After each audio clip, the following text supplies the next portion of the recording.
বিসমিল্লাহির রহমানির রহিম।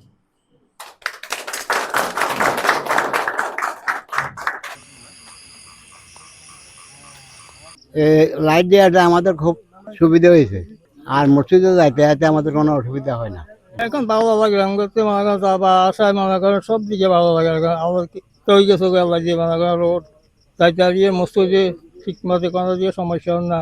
উপকার হয়েছে, আলোকিত হয়েছে, তারপর আমরা যাতায়াতের সুবিধা হয়েছে, আর কোনো অসুবিধা নাই।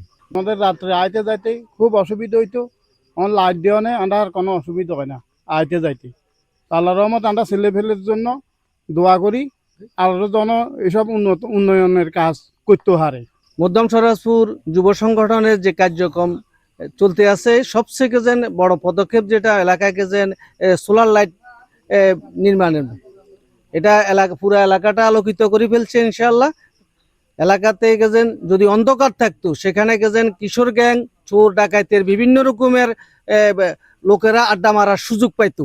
কিন্তু এখন সোলার লাইট হওয়ার কারণে পুরো এলাকাটা রাস্তায় রাস্তায় মোড়ে মোড়ে গেছেন আলোকিত হয়ে যাওয়ার কারণে মুরব্বীদের এলাকার লোকজনের মাঝে আলাদা একটা গেছেন উদ্দীপনা আসছে।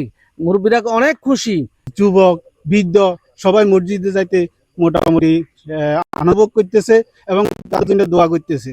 এবং কি যুব সংগঠনের আরো উদ্যোগ রয়েছে, ওই যে মাদক মুক্ত, ওনারা যাতে করি মাদক শুনাই যাতে করি মাদক সেবন থেকে মুক্ত রাখতে পারে, এই উদ্যোগ নিয়েছে ওনারা। আবার ওই যে 24শে বন্যায় বন্যার্তদের মধ্যে খাদ্য বিতরণ করছে।